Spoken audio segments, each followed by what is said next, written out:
Welcome, everybody. It is Wednesday. Wednesday. Wednesday. Yeah, Wednesday night. And this is the NGSC Sports NBA show. Obviously, we're going to be talking NBA, right? Remember the website, ngscsports.com, where you catch all of your current content. Log on to the website right now. The UMass Lowell Riverhawks. John Doucette, of course, my partner, covering America East baseball. UMass Lowell Riverhawks get their third win in a row, but most importantly, they seem to be on a roll now. Very, very much needed before the America East Baseball Conference. Of course, our partner, Bradley Walker, Director of Operations, he has USF football. He went back to his, I believe, 7th or 8th USF South Florida football spring game. He gives us that. The Futures League. We get lucky to cover all these other little leagues. Futures League. Okay, I like that. Yeah, the Futures League. That's it's a collegiate baseball league. Named Kyle Jackson, I believe. Yeah, as special assistant. Last but not least, we also get to cover the PWHL, the Professional Women's Hockey League. Matter of fact, we just filled out the form. We are now official media members of the Professional Women's Hockey League, and we'll get the vote for postseason awards. So we appreciate that. All that and more NGSC Sports, where we never stop. Of course, the NFL draft just finished. Don't. Matter of fact, you know what? I mess this up. I mess this up all the time. I'm the host, right? I get to do an intro, right? So here's an intro, because I said I was going to do it on every show. We don't have a football show. Hey, Cuz, we going to do a football show this year? We can, yeah. I'm just saying, because Zoe, your daddy, and them, they be bullshitting. I ain't got time for them boys. We're going to do a show. Let's do a show. I'll do a football show. I'll do it. Yeah, I think he will. I know, Louis. You'll be there. I know. Depending on the night. Okay, so what I was going to say real quick was, I remember, I don't have a great memory, but I've been watching NFL football, I believe, since like 1967. I know, long fucking time. I got it. You ain't got to say it, y'all. I know. And a lot of NFL drafts, a lot of stories, right? Mm-hmm. This is the most embarrassing fucking draft of my life. I cannot believe what just happened at the NFL draft. Everybody's been through it. They done heard the stories. We done watched all the shows and seen everything. First and foremost, do you remember when Eli Manning decided, I don't want to play for the Chargers. I don't want to play for the Chargers. Who you want to play for? I'll play for the Giants. Okay. All right. And he was the top pick in the draft. Ladies and gentlemen, if you know anything about football, if you're brain dead, don't listen. But if you know football, listen. Shedeur Sanders was rated the top player on Mel Kiper's board. Mel Kiper said he'd been doing this for 47 years. And what he saw disgusted him and made him sick. I don't know who was trying to prove a point to Shedeur, to Dion, or what the hell everybody was thinking. But what they did to that young man, that shit was wrong. That was wrong. And then Cleveland, if I could reach out and slap you one time, I would. Why would I do that? Because you don't pick them with the second pick, right? And by the way, people, here, I'm just going to say it because I'm the adult in the room. Give me this bullshit that Shedeur Sanders wasn't one of the top-rated players in the NFL coming out of college. Because if you don't think he was, you don't know shit about football. Because he was. He got screwed. And then Cleveland doesn't pick him with the second. They don't pick him in the second round. They don't pick him in the third round. They don't pick him in the fourth round. And then they pick up the phone and say, oh, shit, oh, yo, call and make a trade and trade up. Okay, what are we doing? Let's trade up and get Shedeur. I'm like, hold on a second, wait. If I'm Shedeur, there's a piece of me that's looking at Cleveland like, buddy, y'all dissed the hell out of me. You just bypassed me for 4 rounds and you decide I'm good enough in round 5 to trade up. yo, Shadua, do me a favor. First of all, you're gonna win the job in Cleveland because there's no competition for you. Number two, take Cleveland to the precipice of a fucking Super Bowl and then leave. Now we're gonna talk some damn baseball because I really get pissed. A basketball, excuse me. This is not a baseball joke. NBA playoffs. Our first. Ooh, I got to make sure that I share this show around so everybody can watch it. Our first subject, class, is a short subject, real short, like broom sweep short. Hey, yo, B. So when the Miami Heat, and yo, give Miami Heat the prop because I think if I'm correct, they're the first 10 seed to make the playoffs. Yo, that's not a small feat. Unfortunately, they ran into a freight train stationed and coming out of Cleveland, Ohio, and Braden, damn, did Cleveland whoop that ass. Oh, man, it was ridiculous. Yo, go ahead, B. Shut me up while I share the show. Yeah, the Cleveland versus Miami series, it's not really anything you can take away from it, except from it's a 10 seed essentially playing a 1 seed, and that is what's going to happen. Like that. Oh, shit. And by the way, Braden is smart. He's a college student, and he didn't have to use any of his IQ. That was really well put, Jay. Think about it. He's like, so what is it you want me to say, dude? What am I going to say, cuz? It was a 1 seed against a 10 seed. We got exactly what we were supposed to.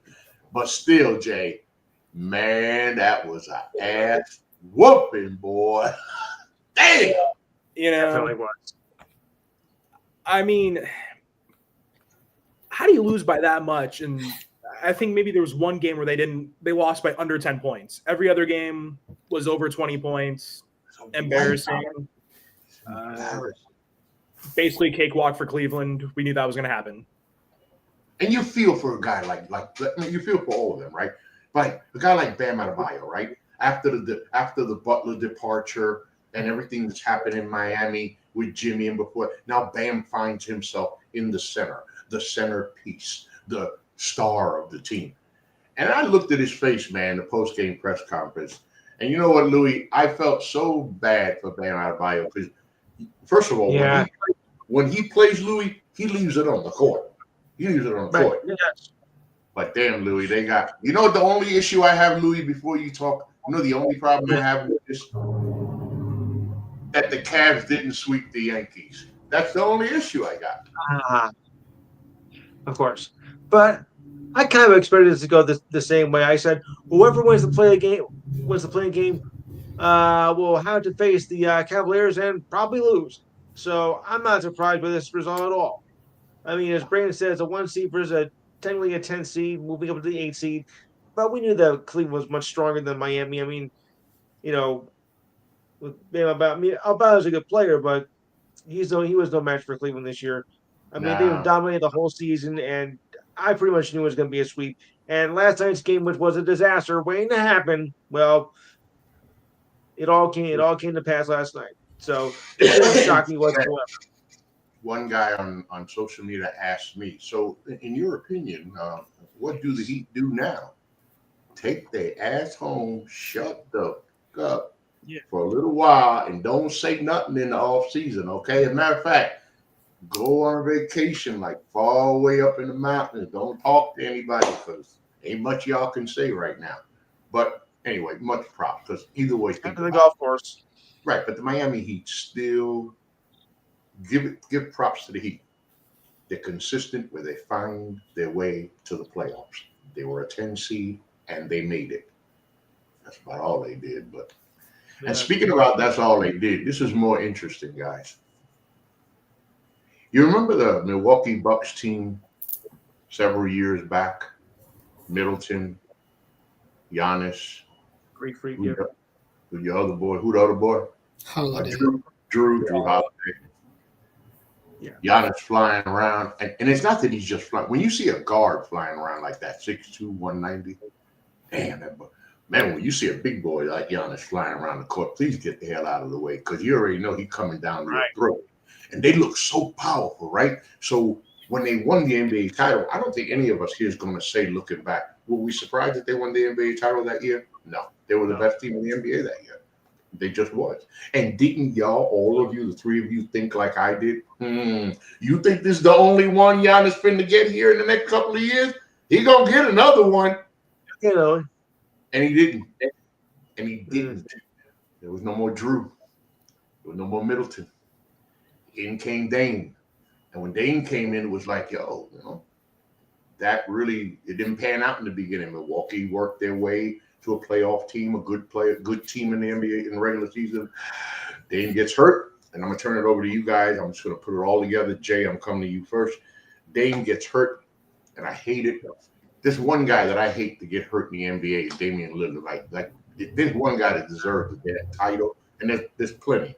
But Damian Lillard deserves an NBA championship. Now he's out. He's probably out for next year. This is Giannis. Giannis has got to be looking like, okay, so what do I do now? I ain't going to be no Dame next year. We don't have capital here. We don't have any leverage to use with NBA teams to get me. And he don't think that way. But to get players here to help us win, I still don't think Giannis is going anywhere. And then, of course, the incident at the end of the game with Halliburton's daddy. Supposedly, Halliburton was voted most overrated player in the NBA. That is voted on by NBA players. And supposedly, there was some talk about that. And of course, at the end of the game, who took over? The guy who I don't know who said he was most overrated, because damn, he didn't play like he was most overrated, okay? He took over, won the game, supposedly, as he goes by Giannis. I don't think it's true. I didn't see it. Rate this. So, Jay, Pacers move on again. I was wondering about them because of last year in the hardcourt series with the Knicks. They showed that they got it. Of course, they were playing a hurt Milwaukee team. But you wrap all that stuff up, man. Bucks Pacers, what you got? Yeah, so there's a lot to unpack there. Yeah. Obviously, starting with Dame, worst thing to happen. He has the deep vein thrombosis right towards the end of the season, pretty much out, almost a month, and somehow a miracle makes it back right in time for the playoffs. And then an Achilles injury, that's basically, a death note for most NBA players at this point. I could, maybe name 2 or 3 players who have looked better after an Achilles injury. Mm-hmm. And especially given the history of injuries Dame has had in these last few years alone, it's going to be very rough for him to come back. I believe he'll be his age 35 season, and he's making like $58 million. He's not going to be the same player. I didn't go there. Thank you. I didn't think about that. That's right. Yeah. What happened to Dame's future? As for Giannis, I mean, you can see the stats. The dude basically averaged 30 points a game over the series. He left his heart out on the court. And there are definitely questions about his future, but the Pacers were the all-around better team. You mentioned Halliburton being seen as overrated by NBA players. What'd they score?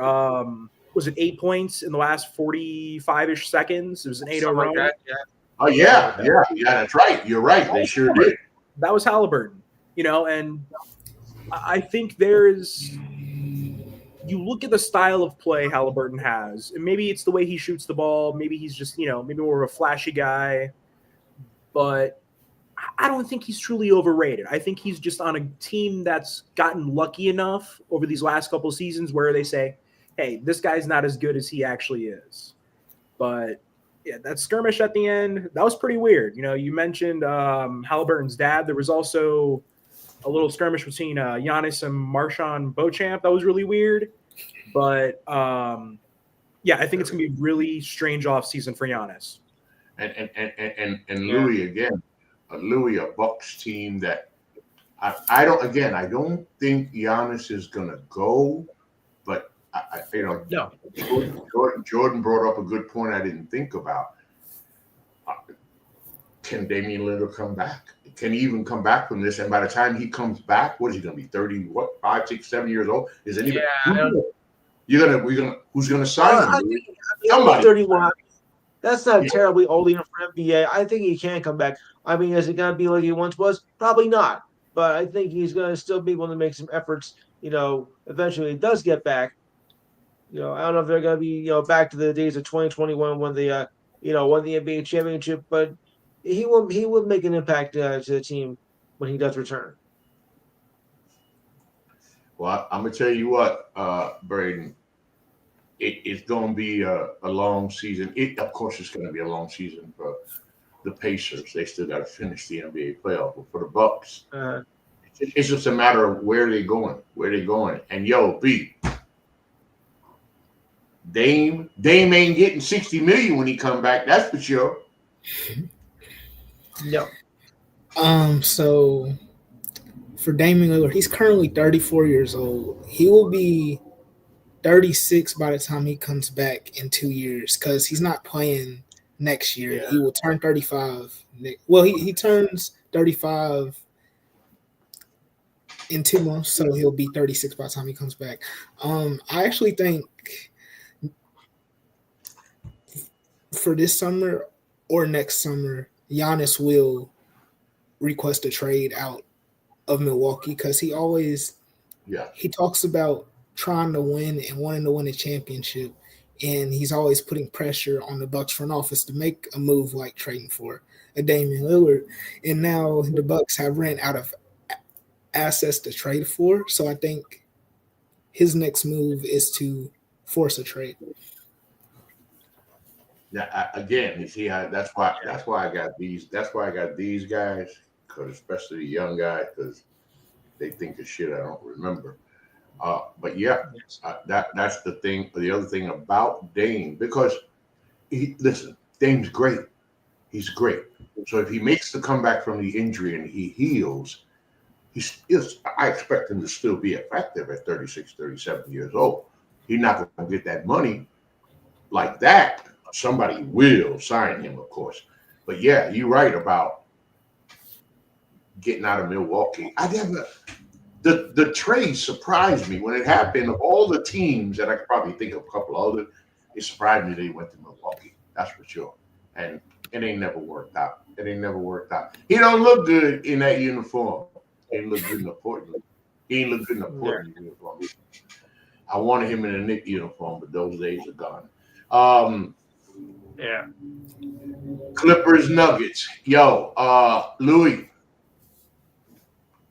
Who is the only team that can beat the Los Angeles Dodgers? The Dodgers themselves.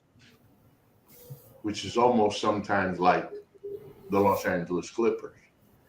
Oh, of course. When you look at the Clippers on paper, you see the claw is back. You got James Harden, you got Russ Whipper, you got some other guy, Zubac. Dude, he playing like an NBA center. I'm like, but Louis, if it wasn't for the Aaron Gordon, and I mean last microsecond dunk, the Clippers are up 3-1 with a chance to close it out. A possible 3-1 lead flips, and it's the Nuggets up 3-2. I don't know about you, Louis, but I think the Clippers are in trouble.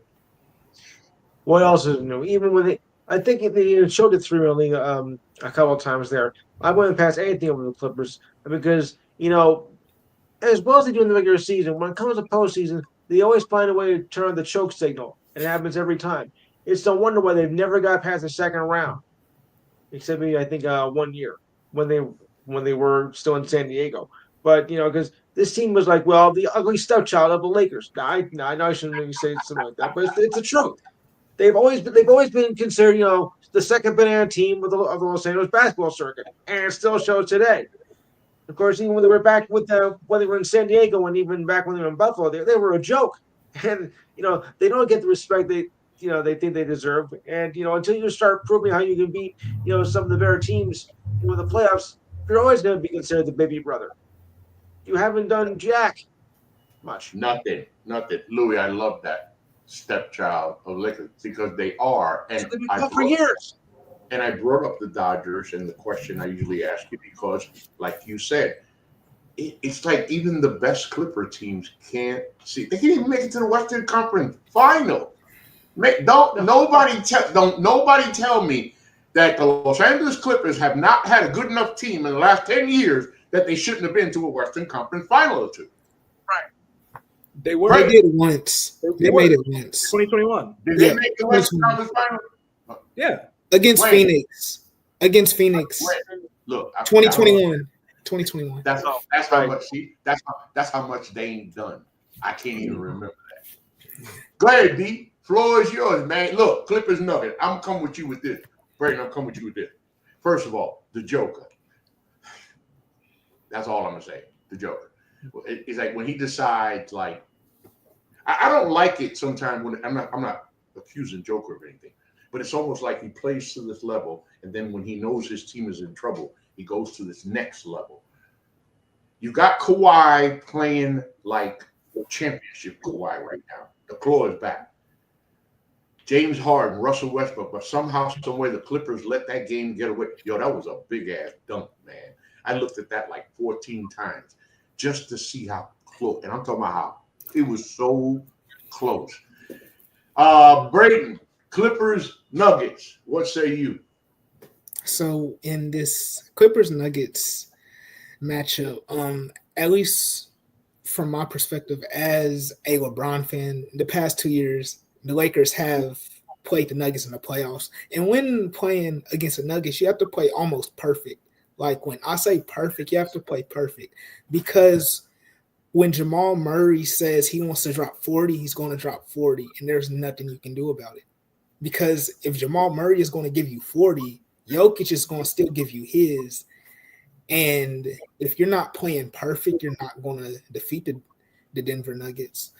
And that the game 4 tip-in / dunk by Aaron Gordon, it's like if like his hand was on the ball like 1 second, one tiny second longer, the Clippers will be up 3-1. That's how crazy it is. And that's what I'm saying. Jay, like it was like I can't even breathe that fast. It was so close. And you think they're up 3-1. The mindset for the team that's up 3-1, even worse, the mindset for the team that's down 3-1, it would have made so much of a difference. Denver wins game 4, and they're able to cruise and take care of game 5, bro. Man, I don't know about you, man, but I think it's over for the Clippers. No, it's definitely over for the Clippers. I don't think they have, two more wins in them, But I do want to shout out Ivica Zubac. For real. In a long time, we've seen someone really put some pressure on Nikola Jokic. I think it was especially game 2 where the Clippers won by was it maybe 40 plus points, I think, or something like that. But I mean, he's put some pressure on Jokic that's maybe been seen once or twice. I think Dwight Howard might have been the last person to do something like that. But talking about that game 4, that tip and right at the end, I mean, that is just, if you're the Clippers, that's where you lost. There's no coming back from that. No, it's right. It was so impactful. Right. And now you start seeing Jamal Murray kind of get into playoff form. The dude's really had some rough couple of playoffs here and seasons following the championship. Michael Porter is basically playing with one arm. Russ, it's a mixed bag, but you know what you're going to get from the Joker. They're up 3-1. It's probably over. They might force a game 6, but that's all I see. Yeah, I don't see how they get out of this one. And again, it's a damn shame, man, because they was like fractions of a second. And for Denver, remember, this is a Denver team that, I don't know, kind of like limped through the season. They didn't play up to expectations. And yet, when it counts, they came through. Sometimes Aaron Gordon bothers me because I see the talent that the boy has. But he has these nights where it's like, do you not understand, son? It's not your night. Can you stop shooting and maybe distribute the ball some more? I don't know. Sit your ass down a little extra. Don't. And then there's nights where, So Nuggets, Clippers, Nuggets up 3-2. Who got the home field? Who's got the advantage on that one? Where they going? LA? They going back to LA, Braden? So the Nuggets have the home court advantage, but the game 6 is in the Clippers arena. Yep. No, Clippers. It is in LA. Yeah. Wow. Yo. Game 6 is in LA. Yep. Yo, it's set up. That's a hell of a setup. Because Kawhi know what he got to do, right? He know what he got to do. Yes. If Kawhi Leonard doesn't get off in Game 6, forget it. Yeah, they're not going to Denver for Game 6. They're not going for Denver. Now, Yo, B, coming at you. Coming at you, cuz. I know it's coming. Cuz, hey, you family, so I shows no mercy. So let's talk a little bit Lakers, Timberwolves. Y'all, let's talk. Hey, Jay, what's up, Jay? How you doing? I love Jay's background. Jay, I'm gonna go with you. I'm gonna go with you first. You know why? I know Shannon Sharp loves to do his Lakers in 5, but his Wolves in 5 now. Hey, over. Oh, it might be Lakers in 5. He might be Lakers in 7. Lakers eliminated in 5. I mean, he might be right. He could still be right. So, Jay, seriously, Jay. We open up the series, Los Angeles Lakers, Minnesota Timberwolves. What is the storyline? The storyline, Luka, LeBron, the Lakers, Jackson Hayes, not a center. What else do you have? Can Vanderbilt something? Yo, Austin Reeves. Let's see if those three can do something. Step on over to the Timberwolves. It's the Ant Show. Everybody knows the Ant Show. After the Ant Show, the question will be, what does the supporting cast do? Because I don't care what anybody tells me. The Rudy Gobert we once knew lives in Paris. He don't live in Minnesota. He just got somebody impersonating his ass. Because if Rudy Gobert was Rudy Gobert of the past, the brooms would have already been taken out. And there would have been no win for the Lakers, okay? Exactly. But there's another dude in Minnesota. I ain't gonna mention his name right now. There's another dude who decided to show up. By the way, Julius Randle still hoops, right? But Jay, here's where I'm coming at you. The greatest, the GOAT, the best, like the alpha, LeBron James. Now here's where I'm coming, Jay. Here's where I'm coming, Jay. For me, one of the greatest marks of the GOATs, one of the things that a GOAT must have, can never lose, is the ability to will yourself and your team to victory. And when your name is LeBron James, and you happen to have a guy named Luka Doncic next to you, I don't know, it's just me, Jay, you find a way to win. And somehow, yo, Jay, Lakers Wolves. Yeah. So, first of all, I think it's time that Anthony Edwards gets a new nickname, and that nickname should be the Legend Killer. Okay? Yo, I like That's that. KD and the Suns last season. Probably going to eliminate the Lakers. If they eliminate the Lakers, they're probably facing Steph and the Warriors next round. Preach, Jay. Preach. It's a shock, but for the Lakers, I don't know what's going on. Obviously not having a center is a huge problem. You've seen Jackson Hayes. The dude's out there because they don't have anybody else, and he's not looked good at all. I want to say it was game 4. Didn't all the starters play this entire second half? The starters played all 24 minutes in the second half. That has never happened in the postseason. Yeah, I mean, why? You got 40-year-old LeBron James, okay? That dude is running out of gas. He's trying to kill LeBron. You got Luka Doncic, who a lot of people regard as, a pretty bad defender. And you got people like Anthony Edwards just going right past him, okay? It's, I know the expectations were that obviously Lakers in 5, You know, the Wolves weren't looking good this season. They lost Cat to the trade. Randall hasn't looked good. But Anthony Edwards has stepped up. I mean, I know we got playoff Jimmy, but do we have playoff Ant now is the real question. Well, probably not. Look, okay, they played. I don't know why JJ played. Like you just said, first time. In other words, coaches don't do that, right? And you damn sure don't do it in the playoffs. And you don't do it with a 40-year-old LeBron James and a Luka Doncic, and et cetera, right? But I want to give LeBron James some credit where credit is due. If you look at the film, and I'm looking closely at the final 4:52, I believe it was, of the game, LeBron James had 2 or 3 like good defensive plays, and there was energy. He had energy. So as if to say, well, then maybe it didn't affect him, though you shouldn't do that. But Louis, who is the only team that could beat the Los Angeles Dodgers? The Dodgers themselves. Who's the only team that could beat the Los Angeles Lakers? The Lakers themselves. Or the Minnesota Timberwolves, or it could be the Minnesota Timberwolves, Jay. But Louis, LeBron, Luka, losers. I don't know. You tell me. Yeah.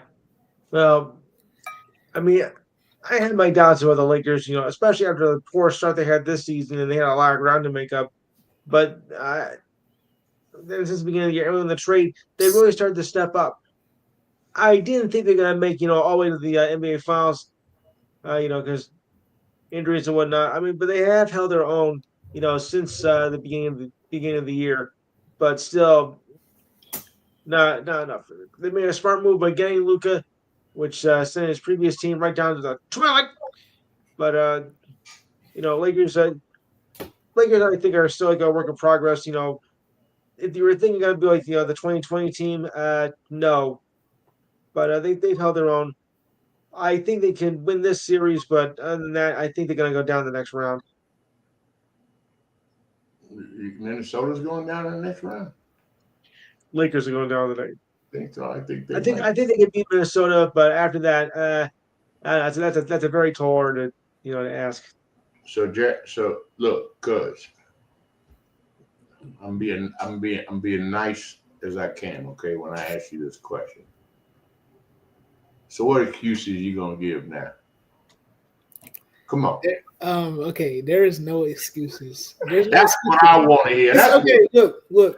The Lakers had home court advantage and they're down 3-1. That is on nobody but the Lakers themselves.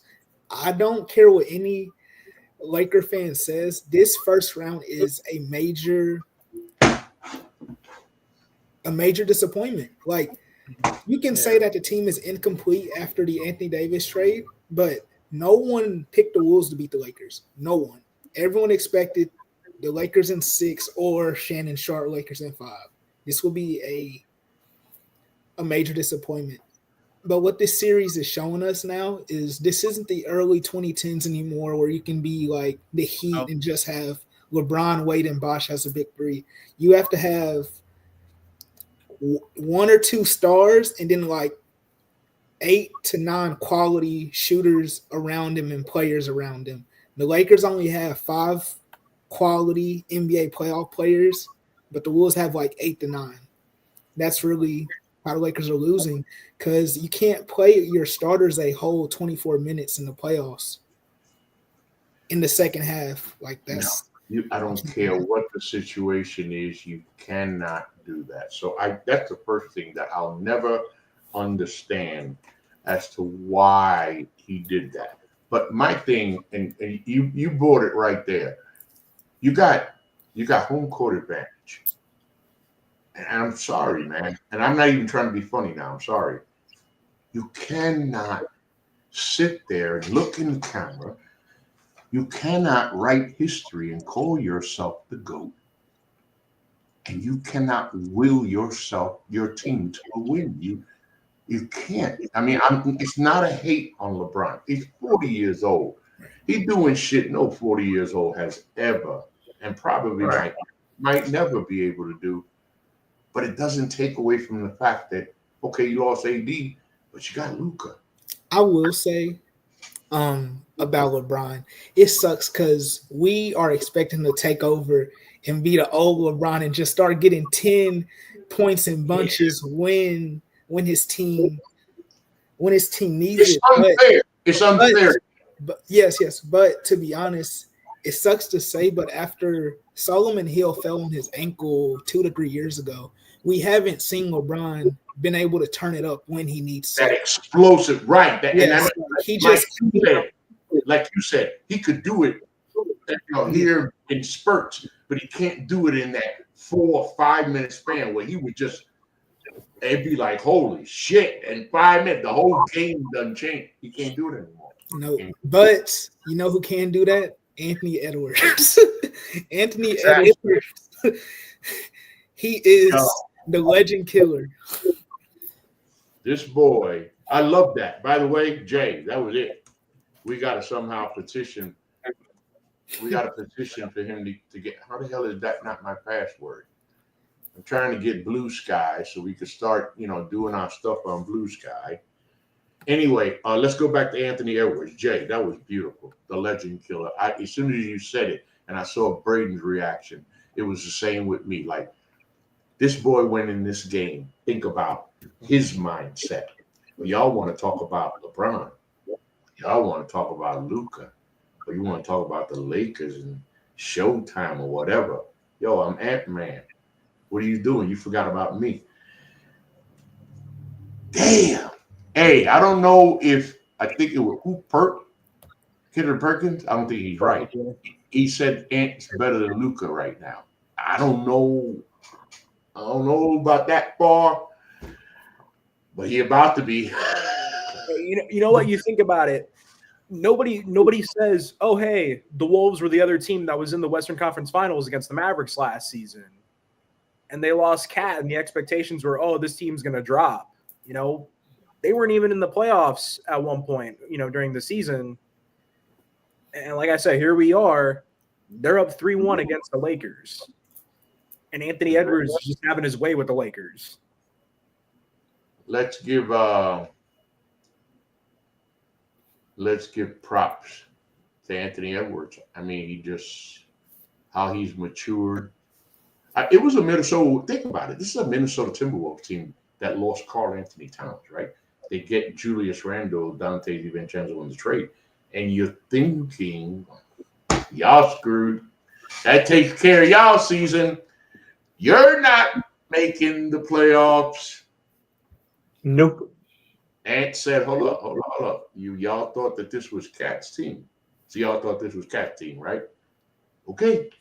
We know now.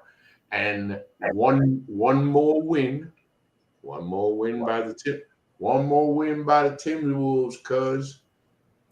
And Shannon Sharp is correct. Lakers in 5, baby. Mm-hmm. Ride or die, fly in the sky, Lakers in 5. Mm-hmm. Tell me a story, I'll tell you a lie. Lakers in 5. Yeah, I can go with that. Lakers in 5. No. Yes. Man, that's I will say what makes Anthony Edwards so special. He gives you the offense of a Luka Doncic minus the playmaking, but he also gives you elite perimeter defense. He is an excellent two-way superstar. In the game 4, he guarded Luka, Austin Reeves, and LeBron James, all in separate instances. And he's given up like 5 to 6 inches of height to LeBron, but he's staying with him, being physical, getting into his head. For a 23-year-old, he has tons of playoff experience since this is his 4th postseason run. Well, yeah. No more Lakers. Warriors, Rockets. Now look, Draymond Green, first and foremost, did not win Defensive Player of the Year. Okay, that's cool. If he won it, we would have made sense if he did win it. And then he turns on a performance. Players he guarded the other night shot 3 of 16. He shut the door. He was screaming in the middle of the game, somebody, he can't score on me. He can't score on me. Like, but it's what he said. But it's what he said about a guy we know at this time of year that we call, or he calls himself, and they call him, and we call him, and everybody calls him Playoff Jimmy. Yeah. If you ever wondered if Playoff Jimmy was real, listen to Draymond Green when he tells you that after 2 months, he says, you people don't understand what this man has brought to this locker room. You don't understand what he's done to the culture of holding. And then he turned around and they about the serious, y'all playing so hard, playing so good. He said the organization made a $20 million or whatever it was investment. They're counting on us to get this done. That's what I'm talking about, an NBA player. He didn't say shit about himself. He didn't talk about his defense. None of it. He talked about Playoff Jimmy. He talked about the organization. He talked about Steph. That's why the Warriors are a threat. Yo, I'm going right back to you, Braden. Playoff Jimmy is the real shit. He falls down. He fell down, and I was one of them fall. I had to turn away real quick, like, oh, fuck, man, this ain't good. It's not good. He hit hard, and he couldn't come back. And then he comes back. Golly, man. Playoff Jimmy. Golly, man. So what makes Playoff Jimmy so special, at least on the Warriors? He's not your number one option. In Miami, he was the number one option, and he had to carry the load. Now he's your second option. And as a second option, you can't really stop him. Like, he can get to the rim when he wants, and in the playoffs, he starts hitting his threes. And Yes. And once he hits his shots, you can't stop him because he's an elite perimeter defender along with Draymond Green, and he's a great secondary piece to Steph Curry. And what the Warriors did, they won the game 3 without Jimmy Butler. That was the biggest game of the series. They bought him time to get back to his right self in game 4. And he's still not healthy. He's playing hurt, but he's still unstoppable. It's amazing, honestly. I mean, Louis, it is something. It is something that, and you and I, Louis, have watched some great basketball over the decade. But Jimmy Butler he's made an entire difference for a Warriors team that we were like, yo, is Steph going to make the playoffs? And right now, Louis, that's a potential dangerous team in the West. That's a dangerous team in the West. It's a dangerous team, yes. I didn't think the Warriors had much in them, but Jimmy Buckets is keeping this team alive. I thought. Crazy, right? Oh, yeah, crazy. Look, Jay. Steph Curry again. We're going to make the argument about Steph being the greatest ever or whatever the case may be, but damn, dude. With Jimmy Butler, everything changes, especially for Steph. Steph's able to do so much more. He could, I mean, it's just, and then Draymond. I was like, you look at Draymond, the grades happening with grades. I was like, yeah, I remember when Draymond was in college, the brother getting all grades. He's an NBA veteran, and man, if you wonder if Draymond Green still got it, that is still one of the best defensive players in the NBA, y'all. Yeah, the main thing in this series is clearly experience versus youth. And I mean, the Rockets are a very young team. I mean, they maybe got, Fred VanVleet, Steven Adams, a real playoff experience, but you're looking at the greatest shooter of all time in Steph Curry, who really didn't even have a great game 4. Jimmy Butler, Draymond Green, Buddy Hield, Quentin Post, kind of like an underrated player so far in this series. But, yeah, like Braden said, that game 3 was very pivotal for the Warriors, especially buying Butler some time. I know Jonathan Kuminga, I believe he was the starter in game 3. Really hasn't been playing this much, but he kind of stepped in when he needed to and definitely helped them win that game. But for the Rockets, I don't want to say it's over, but I think it's inevitable. And they have nothing to be ashamed of. They've had a great series. They've been in it most of the series. It's gotten very chippy, but I think they're just not ready to take that next step. Yeah. I don't. And then the Rockets, hey, shout out to city of Houston. I spent 3 years living there. Went there for a vacation for 2 weeks. Ended up staying for 3 years. Nice city. And when I got there, the Houston Rockets really weren't.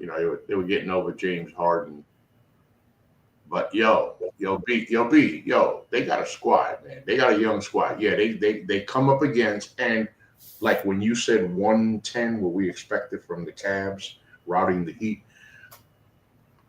the experience of the Warriors is showing the young boys in Houston, like Oklahoma City learned last year. Y'all young bucks might be good, but you're not playoff ready yet. Yeah, I actually say that this series is similar to, if you guys remember, 2 years ago, the Lakers played the Grizzlies in a similar 2-7 series. Yes.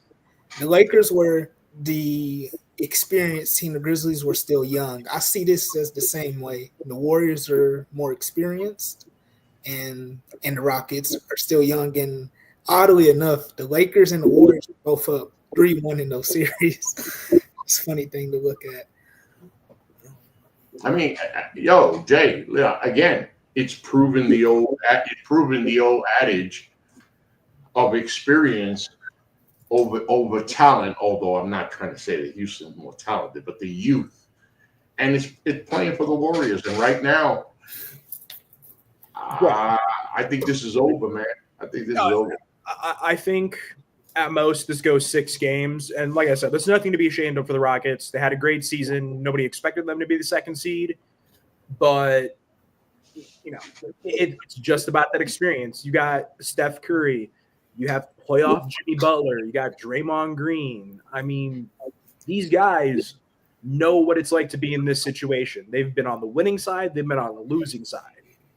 But for the Rockets, if they lose, nothing to be ashamed of. I mean, they're probably going to have a great offseason anyways. They're going to be in rumors for plenty of superstars. So maybe this time next year we're talking about the Rockets being 3-0 against the Warriors. Who knows? Yeah. Speaking of those Rockets, they might get somebody to come back home and finish his career out over there, right? One Kevin Durant. Maybe. Let's see where we at. I know where we at. Speaking of experience and youth, and in this case, this youthful team is scaring the shit out of me. Hey, Louis, we go to the Garden up 3-1. Up 3-1 because yes, it was a foul at the end of game 4. Correct. But the game was being called that way, so okay. But the Knicks win. They go up 3-1. We're going to the Garden, Louis. This is our chance for the first time since 1999 to close out a playoff series in Madison Square Garden. And they talk about the ending of the game. We'll talk about that a little later. What I wanted to talk to you, Louis, about, they talk about the end of the sequence of Josh Hart and Jalen Brunson on the sideline. They couldn't get in because there was no stoppage of play. Couldn't use a timeout. They didn't have a timeout. That's kind of screwed. I don't care about that, Louis. Hold on a second. I want to make sure that I get this right. Before I say anything to you, Louis, I want to make sure that I get the numbers up here. Come on. A little faster. A little faster. A little faster. A A little faster. All right, let me go to NBA. NBA, and you know what? I'm an idiot because I had NBA.com already up, huh? Man, y'all gonna get old. I swear y'all gonna get old one day. Okay, hold on. April what? 29th, right? 30. April 29th. April 29th. I'm coming, Louis. I'm going to the box score. Because remember about the sequence. Brunson gets hurt, Hart gets hurt, Tibbs has to use a timeout to get Hart off the floor. He only had 2 timeouts. They're gonna get him right back in at the next stoppage of play, right? But they couldn't get them in because the next stoppage of play didn't happen. And Tibbs is thinking, like, it's gonna happen. It's gonna happen on this one. It's gonna happen on this one. And you can't have Shohei Ohtani sitting on the bench when it's the bottom of the ninth and the bases are loaded and you're down 3, right? So here's what I was gonna get at. What was I gonna get at? Oh, Louis, here you go. New York Knicks. They talk about that sequence, but here's my problem as to why we lost. Yes. When Karl Anthony Towns shoots 5 of 14 and Jalen Brunson shoots 4 of 16, I really don't care what happened at the end of the game. Because if these guys play up to the same day, Brunson's been averaging 33 points a game in the series. If the average is that, they win. That's how we lost, Louis. Exactly. With that, all that, those were kind of pathetic. You can't make it up just like that with, just a few seconds to go. So that was probably not going to happen. No. I just, again, it's just sad that here we are that close, Jay, that close. And now let's talk about this damn young Pistons team. But before I talk about the youth, Jay, Schroeder, Tobias Harris, right? Veteran leadership is so important. I don't care what sport it is. In this case, when you're in the NBA, you can have guys on the bench that might be number 9 and 10. They're veterans, don't play, and they're a good presence. But when you got guys like Tobias Harris and you got a Schroeder, and these guys have proven so valuable to these young boys. And by the way, in case the rest of y'all ain't got the message, Cade Cunningham is a baller.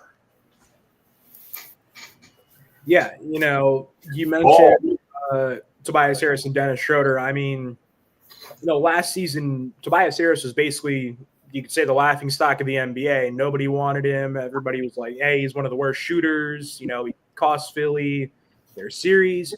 And now he's playing a pivotal role, not only in the locker room, but on the court as well. You can't deny what he's been doing. Same with Schroeder. And then obviously, Cade Cunningham, this is like his star-making moment, okay? People were doubting him as the number 1 pick. They were saying that, Paolo Banchero was a better number 1 pick. Obviously, Wemby and this and that. Nobody was paying attention to Cade. And now here we are. He is making himself known to the wider NBA world. And they're giving the Knicks a tough time. And obviously you got Tibbs, doing what he does. And I know that just pisses you off, Ralph. I know playing these 30 minutes a game, running them into the ground. If he keeps doing that, it's going to come back and get him at some point. And it seems inevitable right now. And that's a damn shame. That's a damn shame, right?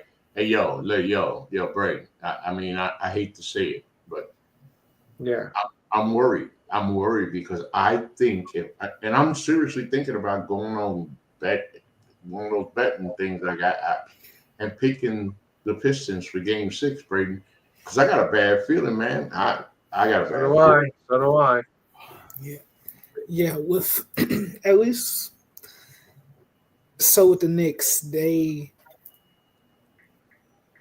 lost their Game 5 at home, and now they have to go on the road to try to win a Game 6. And when you are a team like the Knicks and you play your starters almost every minute of the game, well, they don't play it every minute, but about 40 minutes, you don't want a long and drawn-out series, as we saw in the Pacers last year. Your stars are going to get hurt or just wear down over time. So, and then for the Pistons, their veterans are so important, especially the one they acquired at the trade deadline, Dennis Schroeder.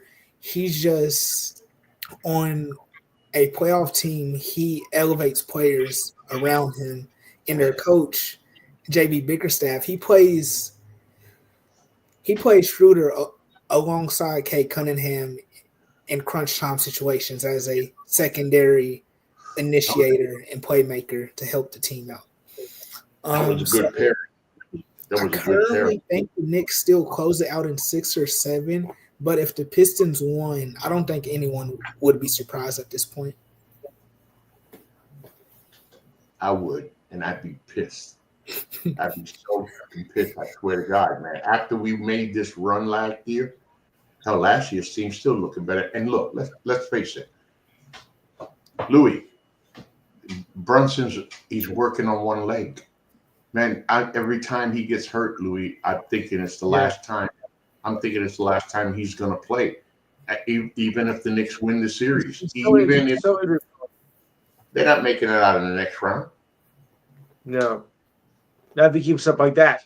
You know, every time we try to think we're zeroing in on gangster, Brunson's got to get hurt, and that's when the damage is done.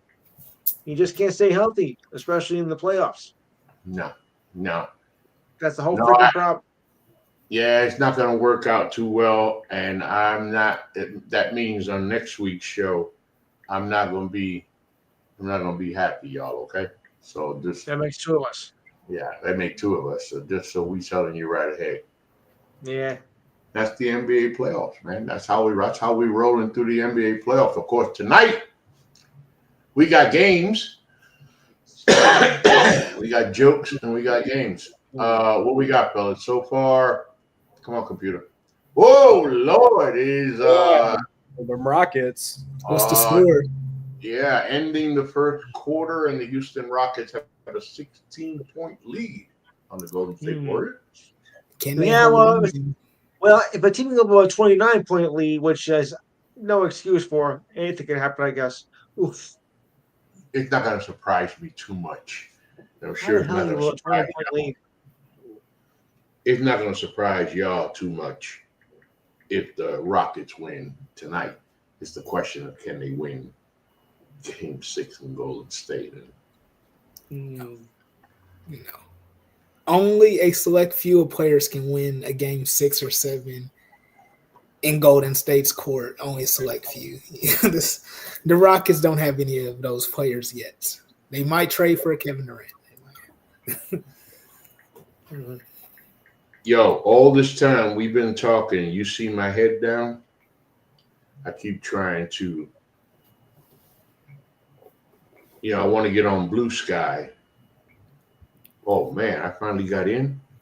Dude, y'all don't know I've been trying for the last 30 minutes, man, to reset the password on Blue Sky, and I was getting ready to say, but I finally got in there. All right, cool. Now, damn, don't mess with me. Around the NBA, so of course, in this segment, folks, we talk about some stories. And on this story, teams most impacted by their first round exit. Jake, this is yours, baby boy. Yeah, so pretty obvious couple teams here. I would say the Memphis Grizzlies, obviously getting swept in honestly hilarious fashion. Yes. We're looking at the Bucks, obviously, and nobody could have expected Dame's injury. I would say you could put the Nuggets on there as well if they lose. I think those are really the biggest ones to look at. I think everybody else in the West, especially, is very, they're very settled. We know what to look forward to. We're not worried about these teams, but Memphis, Milwaukee, two really important teams to look at with what they have on the line going forward. Do you think John Morant has played his last game in Memphis? Because it definitely looks like they're about to have a very big shakeup with how everything's been going. Yeah, a big a big shakeup. No, that's a good point you brought right there. By the way, oh yeah, Memphis got eliminated in the playoff. Yeah, nobody knows. Yeah, that happened. Yeah, I know. That is another story. As far as teams impacted, they didn't get eliminated in the first round, but there is something going on in Memphis right now because, again, when John did what he did, that was a team that was ready to win an NBA championship, y'all. Everybody knows Memphis. Yo, and like we talked about Milwaukee, even though Milwaukee won the title, Memphis looked poised to not only win a title, but with John, the way they were playing over there, and boy, it might contend for a little while. And then Ja won the stupid mother of the week award twice, not once, but twice. And it ain't never been the same. And you're right. Is it time? Yo, B, I'm wondering what you think, man. You think it's time for Memphis to move on from Ja? I didn't say it was going to be an easy question, because it's a lot to unpack with the Grizzlies. So you have Ja, Desmond Bane, and Jaren Jackson Jr. Those are your top three highest paid players. And should they move on from Ja? I would say yes, only because you can't trust Ja Morant to be healthy enough throughout the regular season and in the postseason to deal with his off-the-court antics and who he is as a player. His peers have passed him by. Anthony Edwards is far better than Ja Morant. Cade Cunningham is far better than Ja Morant. Ja Morant is currently in the tier of caliber of player with like a Trae Young. No one views a Trae Young as someone that's going to carry a team or be a number one option on championship team. So when you look at it for the Grizzlies, you need to get out of this situation. You are currently trapped to be a first-round exit for the next 4 to 5 seasons. And the only way you do that, in my opinion, is if you either trade Ja Morant or Jaren Jackson Jr., but Jaren Jackson Jr. gives you two-way versatility, and Ja Morant's an all-offense player. So I would hope they try to find a trade partner for Ja Morant this summer. Yo, Ja Morant's like that. Ja Morant's like that new box of crayons that a kid gets. Yeah. He really excited about opening it up because he wants to get the Ja Morant crayon. And when he opens it up and he sees the Ja crayon, it's like broken in the box, and you can't put it back together. So you got to use the crayon. You got to sharpen both ends. And I don't know, man. I don't even know why I brought up that analogy. I guess because I'm confused. I'm confused as to what happened to Ja Morant. And when you say what you just said, B, and you right, players that you – Cade Cunningham. Who would I rather have right now, Ja Morant or Cade Cunningham? Shit, man. Give me Cade. Right now? Yo. Yeah. Right. Give me Cade Cunningham. It's just – You know what, the real question is, would you take a Memphis Grizzlies team with Ja Morant over any other team in the playoffs in a 4-game series right now? Could you see them beating a team in 4 games? No. Hell no. You know what? Yo, Jay, you know I'm about to ask you? I realized what you just did there. But I was just for a second, I was about, yo, Jay, what kind of stupid question? You're right. No, I feel what you was doing there. You know what? You made a good point. Their championship window was blink and you miss it. That's really what it was. Yes. No, and it's sad. It's sad because the talent that Ja Morant has, Ja, you need to take your ass to a team with an old school veteran. And when you try to fuck around and do shit, maybe that veteran pulls you over in the locker room and say, listen, little, unless you don't want me to stuff your ass in this damn locker, you know, because back in the day, that's what's so, listen, guys, right, you don't know, Louis, it's not like the old days, right, where no. Barkley, Jordan, and these other guys, look, they close the locker room door. Different time. Close the locker room door. no coaches, no staff admitted. We got to handle our business. Somebody's not getting the message. Right. And we, the players, are going to get that message across. That doesn't happen anymore. These kids are entitled. But message to John Morant as we get off of this. Eddie Murphy once said it. Eddie Murphy once said it real well. Yeah, he did. You brought that shit on yourself. That's what you did, Josh. You brought that shit on yourself. And you went from the precipice, from getting ready to kick the door in to an NBA championship, to NBA immortality. For what? Because you wanted to hang out with the boys, have a good time, and act like some stupid ass from the hood. Guess what? Hey, that's a hell of a decision, bro. Look where you are now. The city of Memphis don't even know if they want your ass anymore. Yo. Today's weekly award winner of the NBA Special Stupid Player of the Week goes to Memphis Grizzlies guard Ja Morant. That's stupid. Yo, Jay, man. Jay got a school or something, man. Jay had a nice little article, man, on the site. He talks about 4 NBA stars in need of a new home. And that's what I like about Jay's articles, right? I don't assign content anymore. I used to do a weekly schedule, assigning what everybody wrote about. Thank God I ain't got that shit no more, boy. I got people that got their own mind. But anyway, Jay, sometimes, man, like I read your title, I'd be like, see, that's why I like this brother so much, because he always come up with something. And this week, he comes up with 4 NBA stars that basically need to get the hell out of where they are and find someplace else to live. Jay!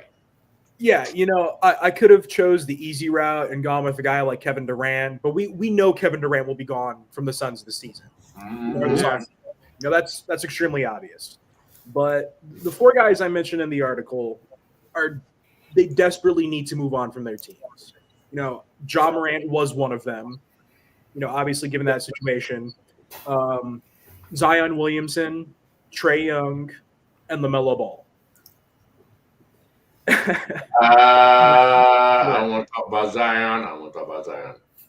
Listen, that one's obvious. Don't need to go into too much detail, but we know the history there.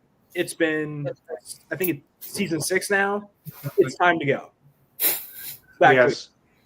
You don't watch. You're welcome, bro. Trae Young, I think Atlanta wasted their opportunity. Trae Young is a very capable guard. I don't think he's a number 1 option on a championship team. I think he's a very good number 2 option on a championship team. But they could have tried to trade him to the San Antonio Spurs before they got De'Aaron Fox, and that would have been a great combination there on the floor. But they never went for that move.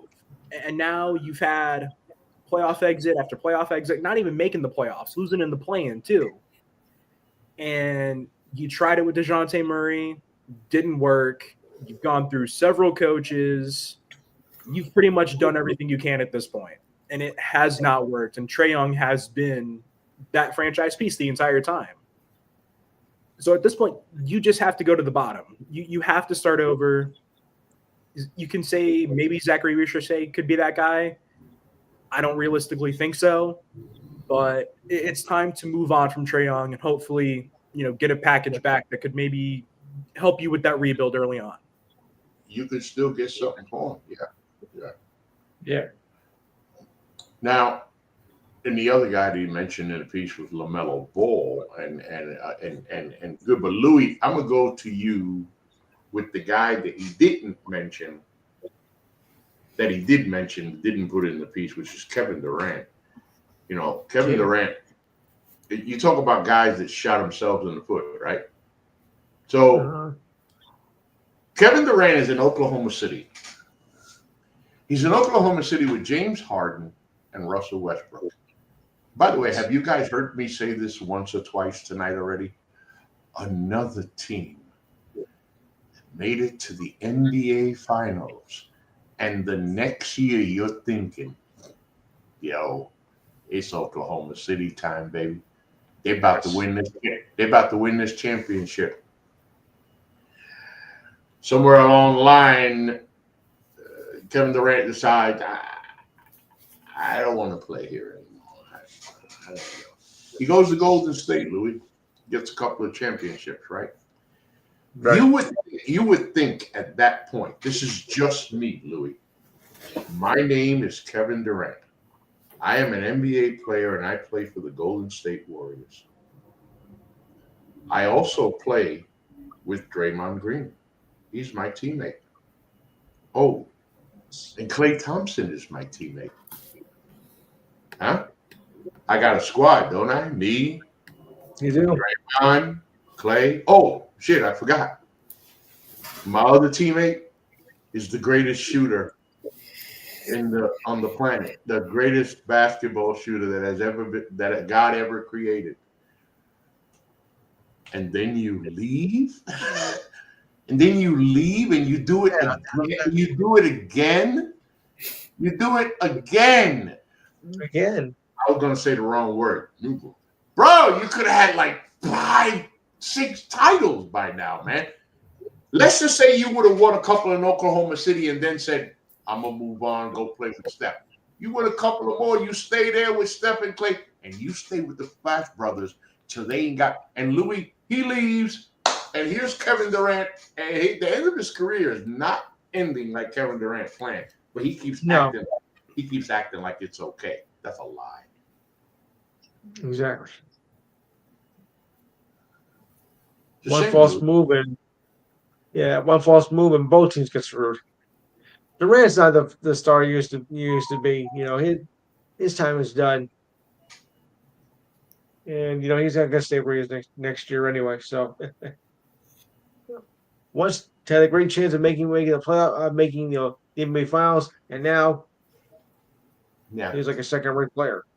Yeah, I mean that's the way it is. And yo, Braden, I say this for you, but Jay knows how I feel about this, brother. About the only thing that I have seen develop in Zion is his face. Like he's growing into a man, right? He got a full beard now. He got a couple of features.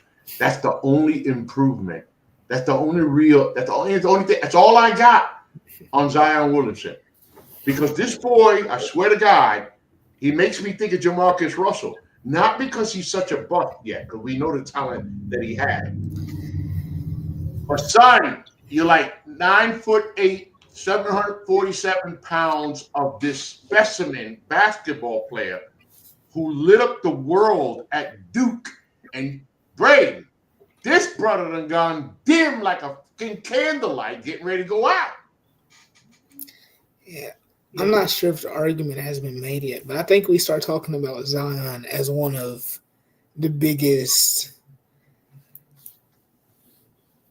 busts in NBA history. I know he's made an all-star team or two, but he was drafted in 2019? It's like year 6. He can't stay on the court. No. He's either too overweight or he's getting hurt or he's messing with like Instagram models and whatever. Like Zion Williamson, he's really failed the New Orleans Pelicans because after they traded Anthony Davis, their thought was okay, we're getting Zion Williamson and we're about to build around him. And it's been like 6 years, 5-6 years, and the Pelicans the Pelicans know that he's not the guy, but they can't really trade him because who's going to trade for Zion Williamson? Like, who would want to trade for someone that doesn't? I wanted him to play in New York. Better not be my damn Knicks. I know that. I'd be pitching a bitch. Oh, man. And the crazy part about it is Zion has so much talent, but it's like he doesn't care. Right. You got paid. Jay, he got paid. The brother got paid. You come out with all of this, and I'm glad Braden said it. Because I'm gonna bring it to you with this. It's a damn shame. Let me tell you something. Brothers got to work their ass off twice as hard, and you get so much shit for the color of your skin. And you got the damn nerve come out of college from Duke. You didn't come from fucking NC nobody knows college. You came from Duke, respectful college, big time college. You came with all these expectations, and bro, you got paid, and you've been sitting on your fat ass for 6 years. Jay, don't get mad. You know, like Braden said, I think the bus discussions are real at this point. Okay, Right. Yep. Zion Williamson, when he got drafted, he should have been the next face of the league. Okay. Yes. We should have been asking, can Anthony Edwards, can Victor Wembanyama, can they take the throne from Zion Williamson? And now we're asking, can Zion play 30 games next season? You know, can he go a couple weeks without getting injured? And like you said, he's gotten paid. And now it's at the point where New Orleans has worked they've worked these things into his contract to make it a non-guaranteed contract. You know, gotta watch his weight, gotta watch the games played. And he's basically failed everywhere, you know? And you know, now we're in year 6 going into year 7. New Orleans has gotten nothing from him except what? One playoff appearance? It's embarrassing. It's embarrassing. Right. You trade Brandon Ingram. Literally. It's like a bad relationship almost. You know you need to end the relationship, but neither side wants to do it. But watch. We find out, which, big surprise, because I said it after the first year. He don't want to be in New Orleans. He didn't want to go to New Orleans. They talked about that when he got drafted. They were talking about that when he got drafted by New Orleans, that he didn't want to be there. So why didn't you get the hell out? No, you ain't had no problem signing that new contract, right? And sitting on your ass like Braden said, you tapping plenty of ass, but you don't tap a basketball. Ain't that a damn shame? You ain't got no problem patting the skin, but you got a problem patting leather. I can't stand players like that, man. And you're right, Jay. Might as well just start putting them on the list with Jamarcus. Might as well. Braden, why would you sign? Yeah. Hold on, Braden. Zion Williamson in the offseason undergoes a transformation. He goes to the gym. He go to church. I'm talking about he drops all them hoes. And you gonna sign him? Do you trust him? You gonna sign him? You can't trust him. I can't sign him. It gets to a point where when you're of age, he graduated college at 19. Once it got to his third year, he's about 21, 22. You are able-bodied to make decisions for yourself. And once you're choosing to still make the wrong decisions, like, you just can't trust him anymore. Grow up, bro. Grow up, dude. Man, I mean, it's just so pitiful, man. It players like that. And then you see the cats like Derek White. Look, I ain't rooting for the Boston Celtics. I'm a Knicks fan, okay? But when I look at a guy like Derek White, who the hell was Derek White? Yeah. Right. And you know who Derek White is now? Yeah. Just players understand you've been given a gift. I would respect guys like Zion more if he went on social media and we caught him like he wasn't ready, but he said it, and they caught him on social media saying like, "Yeah, I know, man. People talking shit about me. I know, but shit, I just wanted to get paid." I'd rather he get busted saying it. Like, yeah, I'm sitting on my fat ass, man. I'm hanging out with all these. I really don't give a. Just get busted saying it, man. Because, damn, you say it every single night on the court. It's so sad to see a talent and a special. I got to stop, man. Yeah. I got to stop, y'all. Man, what? Man, I wish there was a way. See what happened to Shedeur? Shit like that should happen. Shit like that should happen to guys like Zion Williamson. They should cut his ass in New Orleans and then tell the rest of it. And then tell the rest of the NBA, don't sign that motherfucker. Let him sit on the damn side. Let him sit at home. He want to hang out with his hopes. Let him spend all his money. Stop it. Stop. Louis! Yeah. Final thoughts. Yeah. The biggest joke in NBA history, Zion. Ugh. One of What a bum. Ugh. The next face of the NBA. Injury prone. I mean, he's not as cracked up to be. I mean, it's kind of like we had another fellow that was just as bad. The kid from Australia, and he was supposed to be the next big thing too. And look, he turned Ben Simmons. Ugh, Yeah. another joke. I knew who you were So talking about. copy of that. I just wasn't going to say his name. He's a carbon copy of that. At least, You put two and two together. It's the NBA version of Dumb and Dumber. at least Zion got Ben Simmons beat. Cause Ben Simmons looked like he was a little girl on that court. Yeah, he was more scared than a 6-year-old girl, or surrounded by a bunch of adults. I mean, he didn't know what to do. Bro, you grab the basketball when you're 2 feet away and you put it in the hole, like right over the rim when it goes through the net. I watch him. Yo, he plays for the Clippers, right? Unfortunately, yes. I got to confess it to y'all. I forgot. I saw him on the court the other night. I was like, oh, shit. A, I forgot about Ben Simmons, and B, bro, I damn sure forgot you was playing in LA. I had no idea. Well, excuse me. Let me correct myself. He's not playing. He's on the roster. Braden, final thoughts. Final thoughts. Zion Williamson is one of the biggest failures in NBA history, and the Clippers will not defeat the Nuggets because Ben Simmons is in their playoff rotation. He shouldn't be on an NBA roster. I'm just being honest. He shouldn't be on the roster. No. That's all I have. And if he is on your roster, you should be sitting on a bench talking to the number 11 player on your roster, meaning he should be number 12. Jay, final thoughts. Yeah. So East playoffs, who cares? We know it's going to be Boston, Cleveland in the conference finals. West, it's looking good. Nobody knows what to expect. OKC probably going to make the Western Conference Finals. The other half, who knows? But yeah, Wolves in 5. Did I miss that? Who did the Thunder beat? They beat the Grizzlies. Damn. I didn't even put that up, y'all. That's the only series I didn't put up. I think they would play the Nuggets or Clippers in the second round. No. So wait. The Clippers made the Grizzlies made the playoffs. Hey, I'm not joking, y'all. Hold up. Listen, seriously. When he said OKC, first thing I said was, oh, shit. I knew I forgot a game because I was counting them, right?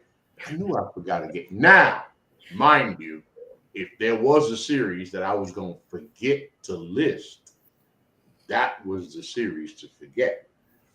Because if you think the Miami Heat got embarrassed by the Cavs, oh, Lord. What OKC did to Memphis.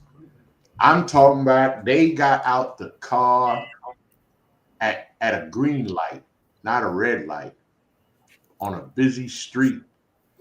Walked back 3 cars and saw a Ja was sitting in the driver's seat. Pulled him out, threw him to the ground, slapped him across his face. Walked back to the car and changed their mind and went back and pulled the rest of the Grizzlies out of the car and stomped it. It was embarrassing.